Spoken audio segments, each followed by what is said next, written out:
Confirmation hearings for President Trump's Supreme Court nominee Brett Kavanaugh managed to create an even further national divide in these divided times. Some claim the unprecedented process means things will never be the same. One man who could lead that next process is South Carolina Republican Senator Lindsey Graham. As the week drew to a close, we asked him about that and other issues moving forward. I wonder what this process says about the future, and by that I mean, I'm not suggesting I know a better way it could have or should have been handled, but I think now anytime a woman or man comes up with an accusation, regardless of whether there's any evidence, at the 11th hour, before or after a vote, I guess they get a congressional hearing. How do you go back from that notion now? I may be the chairman of the Judiciary Committee if we hold the Senate, which I think we will, and Senator Grassley moves to Finance. He's done a great job. He's been terrific. But if I'm the chairman, we're going to have some rules. We're not going to take every anonymous letter and turn it into a federal case. We're going to have a process so the nominee can be vetted. We're going to follow the rules. We're going to be respectful of each other. We're going to inform each other when we have a serious allegation. We'll come up with a way to dispose of it. We're not going to play games with the nominee's life, but we will hold them accountable for the life they've led within reason. We're going to turn this around, and if we don't, you're going to destroy the ability of good people want to serve in the judiciary. Is it fair or accurate to say you used to be sort of a Trump hater? Well, you don't sound like one now. Well, I think the president beat me, and I should honor the fact that I lost to him. I was one of 17 people who ran against him. I finished in the top 17, is the good news. He won, I lost. The people of South Carolina want me to help him, I will. I think he's done a good job. Brett Kavanaugh is, if I were president, that's who I would have nominated. Foreign policy, domestic policy, I agree with him a lot. I'll still be me. If I think he's wrong, I'll say so. I want him to be successful. If you expect me to not honor his election, you got the wrong guy. You mentioned perhaps becoming head of the Judiciary Committee. Maybe. Maybe.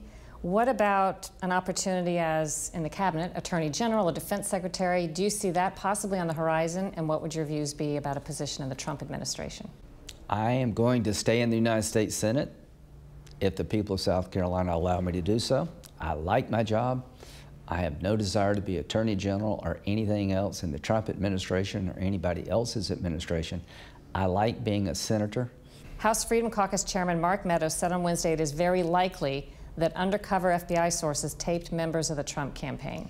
Well, that would be disturbing in this regard. If you have a concern that a campaign, one of the two campaigns in the finals to be president, is being interfered with by a foreign entity, you should inform the campaign so they can protect themselves.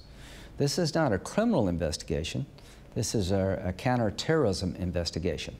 So we got to have some rules. What are the rules for the intelligence community, the FBI, when they get leads or tips about a campaign being influenced by a foreign entity?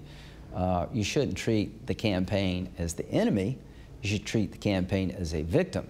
You might alert them, for example, and tell them they may be targeted. The goal of a counterintelligence operation is to stop the bad guys from influencing American business or American politics. If you're investigating somebody for a crime, that's different. As I understand it, this was never a criminal investigation. It was a counterterrorism investigation. If they started taping people in the Trump campaign, and they never told the Trump campaign about the attempt to influence the campaign by a foreign entity, then they abused the process. So I'd be surprised if that happened. If it did happen, I'd want to know why. Is there anything else you want to comment on regarding the Russia investigation? And really haven't heard as much about it the last couple weeks because of the Kavanaugh hearings. Number one, I've seen no evidence of collusion between the Trump campaign and the Russians. There's a meeting that has been looked at. We'll see what it leads to. President Trump's not much of a colluding kind of guy. Doesn't collude much with his own governments. I doubt if he colluded with the Russians. It would be bad and wrong if a campaign coordinated with a foreign power or an entity in the control of a foreign power. That would bother me a lot. I see no evidence of that, but we won't know till Mueller's investigation is over. I'm intent on him being able to finish his job, but I'm also equally intent at dealing with the abuses at the Department of Justice and the FBI. In the mainstream media, you would never know this happened. Role reversal. What if the FBI agent in charge of the Trump investigation liked Trump and hated Clinton? It'd be front page news. What if the dossier used to get a FISA warrant on a Clinton person, not a Trump person, was paid for by the Republican Party? Be front page news. So the mainstream media could care less about the abuses of power of the Department of Justice and the FBI. I do. And if I'm chairman of the Judiciary Committee, we're going to look at it.